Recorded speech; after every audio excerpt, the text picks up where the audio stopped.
Okay, I don't know if I forgot to hit record or if my camera shut off for some reason, but reassembling the parts onto the white after cleaning it. It's been scrubbed.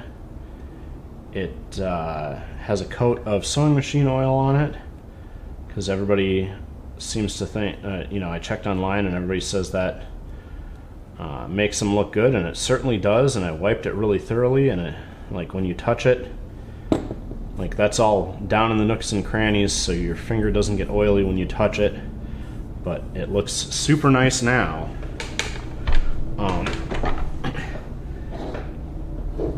Putting the head back on here, there's the needle bar has to go into the crank arm that comes off the shaft in here. That was a bit tricky. And then I had the round head screws that came off the front here to keep these plates on.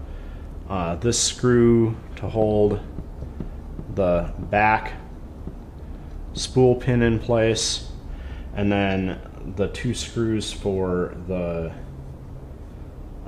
needle plate. And when I did that, I set the stitch length to maximum and rotate it gently, rotate the machine gently, and then as the dogs come up, feel the travel and see if it's stiff when the dogs are up. Because if it's stiffer when the dogs go up, then that means they're rubbing on this needle plate, and you have to see if you can rotate or move the needle plate to get it back in place. So that's the things to check with that. This whole head rotates, so now I need to get the needle in.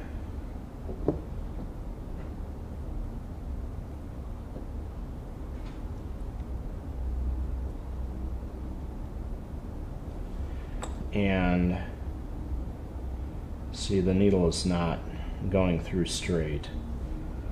All right.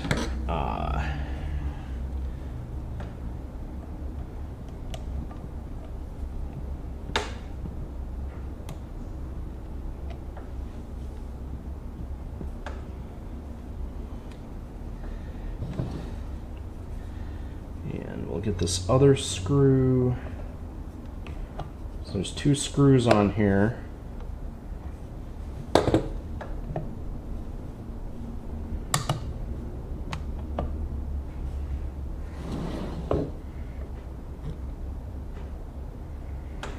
Okay, I'm gonna move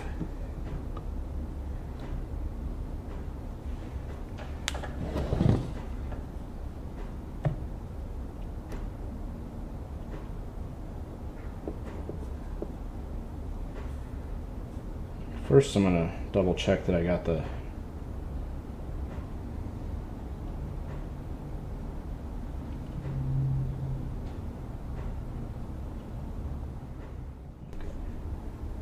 okay. So I'm gonna lower this needle. You'll see the needle is not aimed at the hole in the needle plate. It's because the entire head for this machine will rotate. So we have to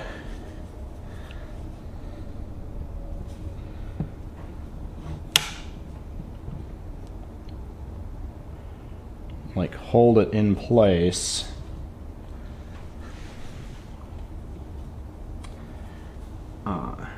aligned with the needle hole so it'll not strike the needle plate, and tighten the two screws that hold the head on while we're lined up. There. And now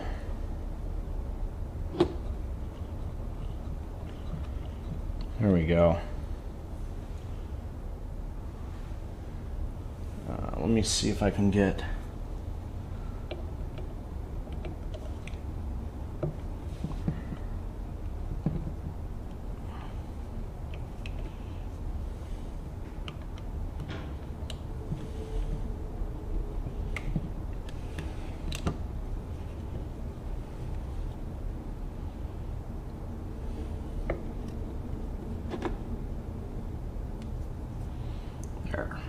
Okay. Can't see it because I gotta hold this head in place while I do this, but I just adjusted it. I will leave it right where it is. Tighten these down. There. And now you can see the needle is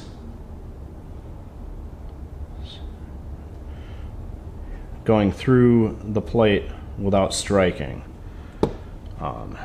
Because this whole thing rotates forward and back, if you don't pay attention to that and just throw the head back on the machine, it will smash the needle right into the needle plate.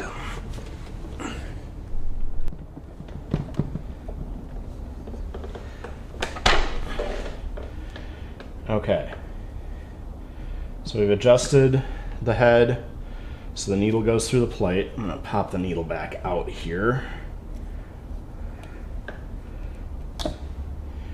and grab our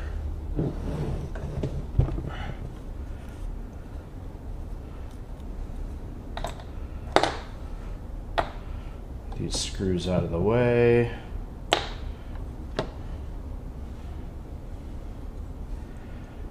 And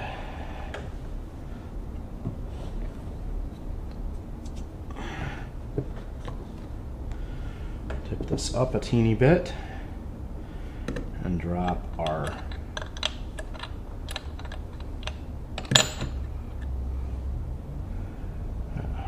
hook in place. So the hook has 2 notches in it, and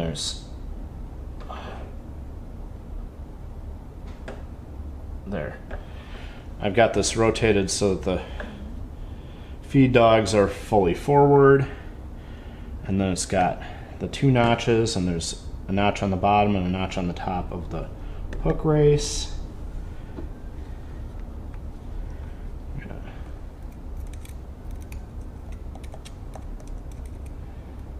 Get plenty of oil on this drive plate and in these 2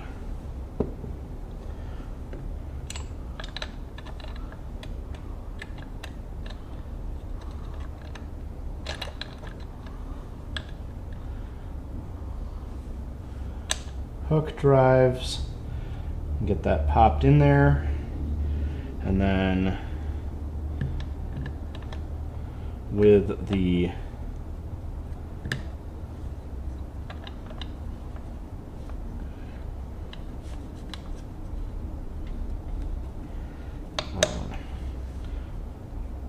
drive feed dogs all the way to the side, you can then pop the cover on the hook race. There's this locking lever that's got to get reached from behind, and now that's all in there. We'll add a bit more oil to everything. There's an actual oiling hole here for the outside of the hook race. And this machine, when we test it, is going to be putting a little oil on the thread, but that should be fine. We'll wipe the extra oil off later. Right now, we thoroughly dried it out, so we've got to get everything oiled up again. So.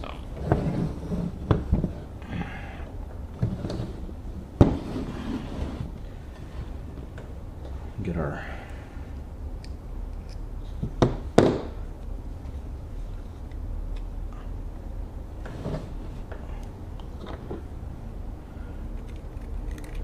bobbin winder and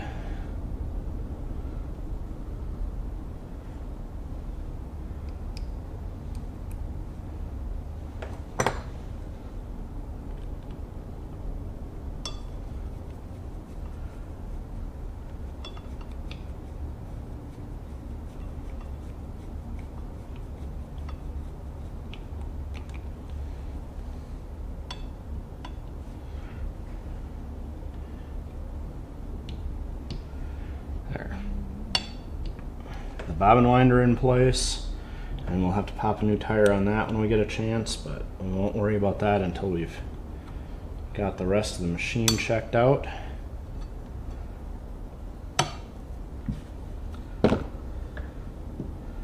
And we get to testing the bobbin winder. So, and the old tire, of course, was probably original. It was completely dried out and just crumbled.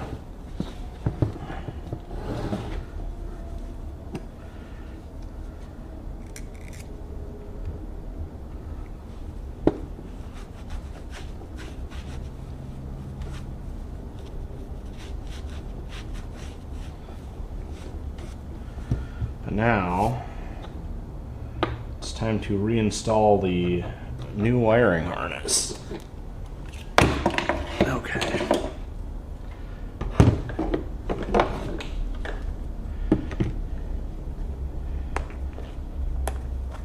So first,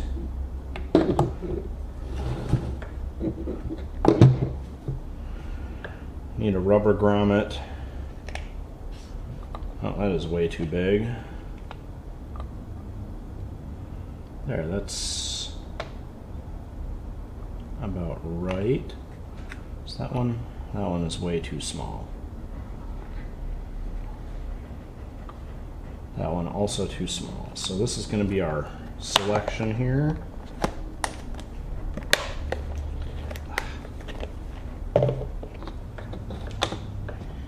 And we could pop it in there, but I forgot to run it around the wires. So I'm just going to split it.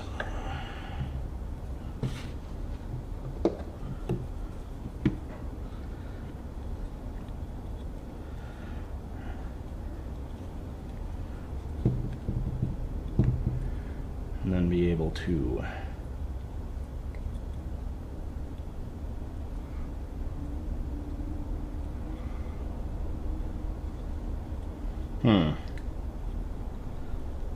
was this one too big?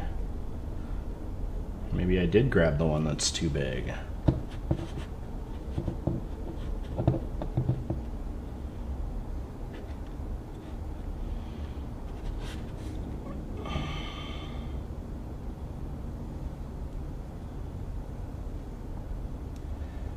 Yeah, this one is too big.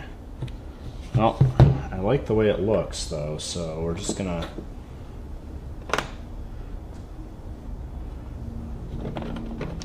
trim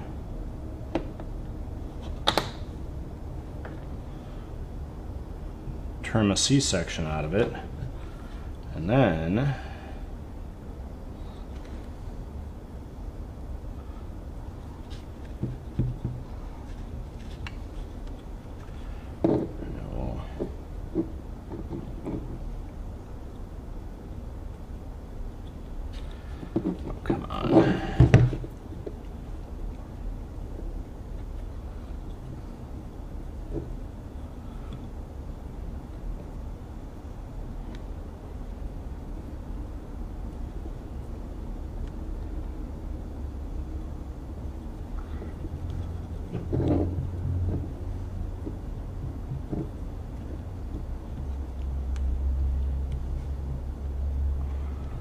there we go.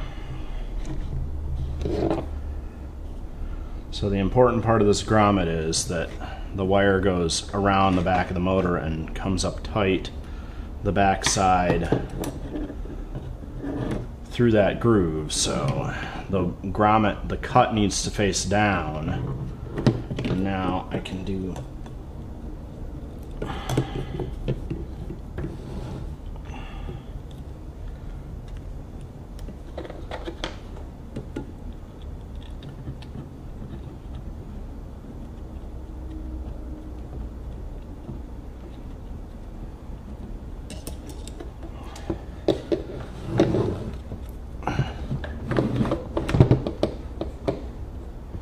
set this machine on its side, or back rather, and then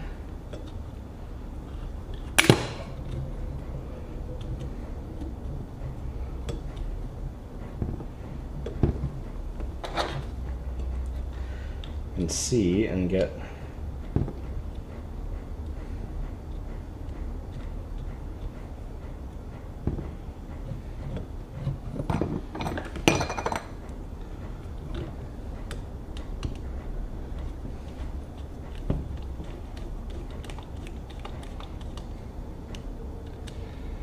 these screws in, and we'll just get those part way in.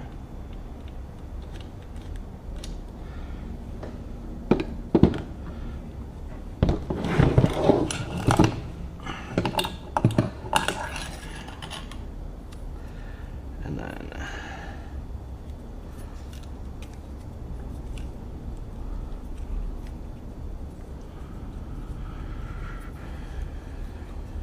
we got this machine. The light was hanging off the front, so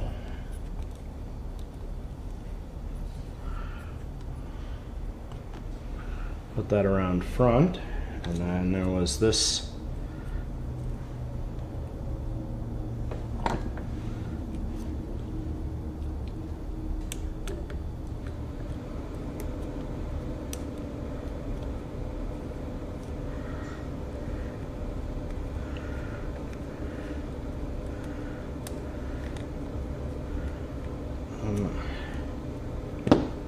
trim piece here.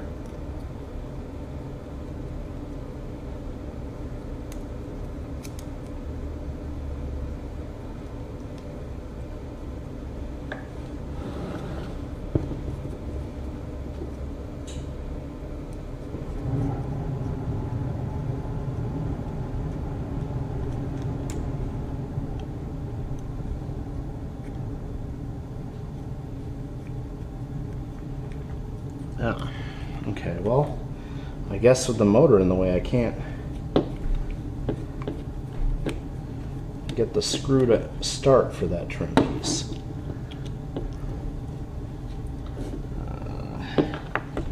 So we'll take the motor off.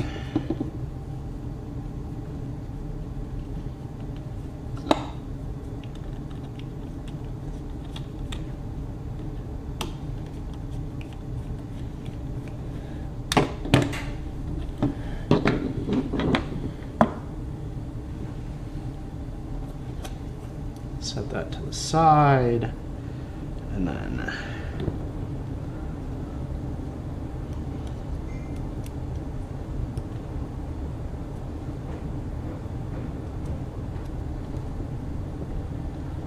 there. All right.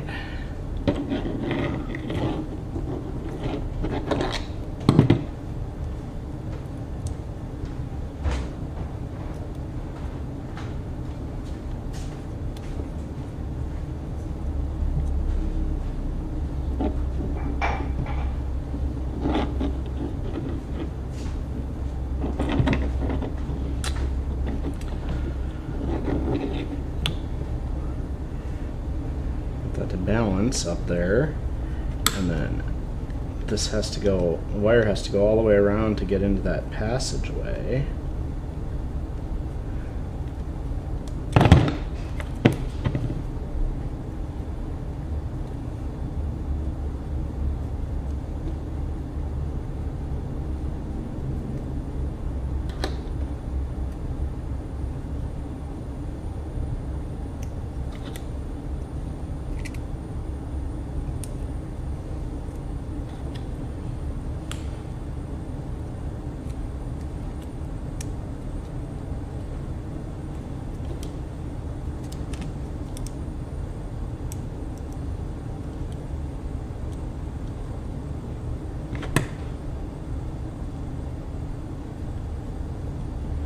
Okay.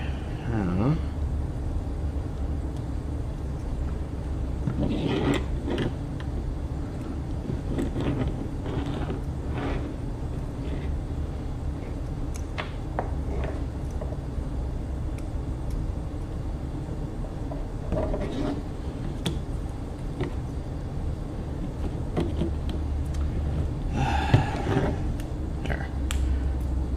That motor's set up someplace.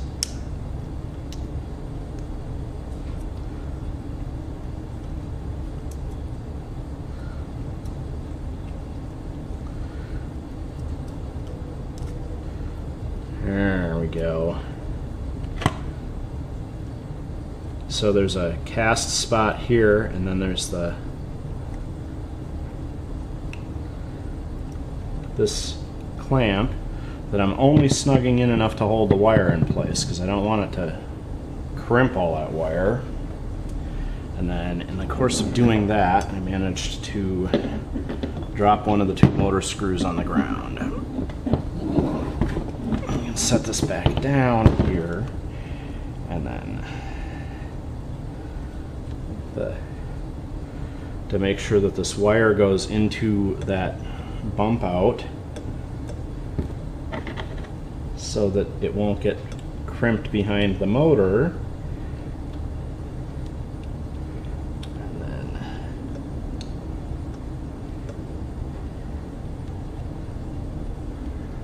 there. Okay.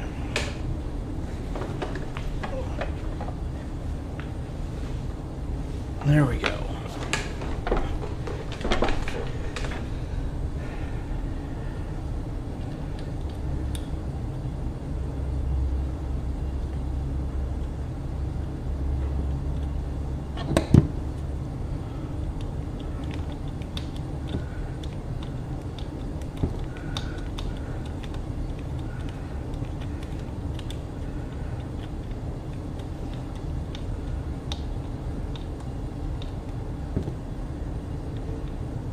As I'm tightening this, I'm feeling it to see if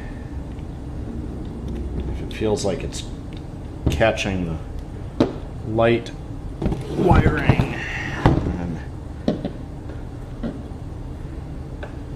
perfect.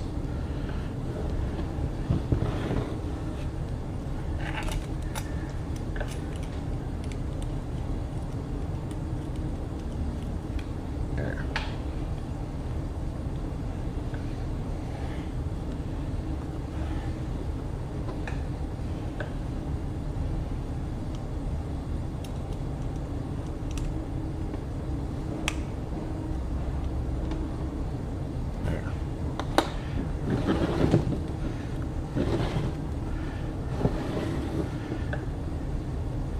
Light fixture, and put the shade so that it shines on the work and not in your eyes. And it should come out a little bit further.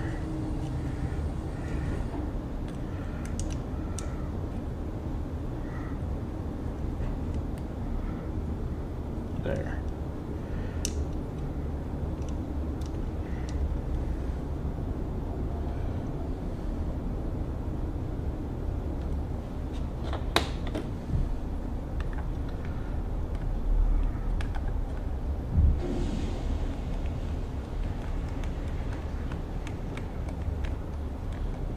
There.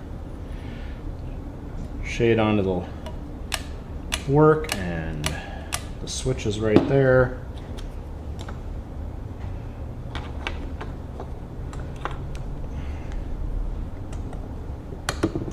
Let's throw our foot back on. And it drops and it lines up with our hole in our needle plate. And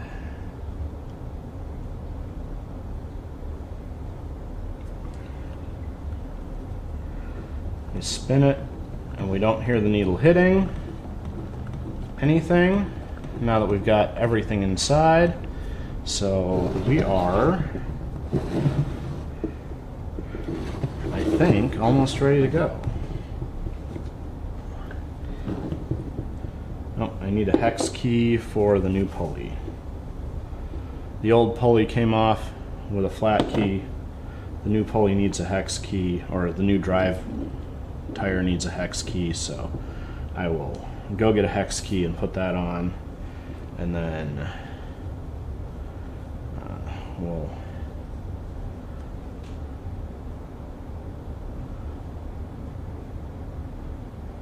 be able to take this out and put it in the cabinet when the cabinet is ready.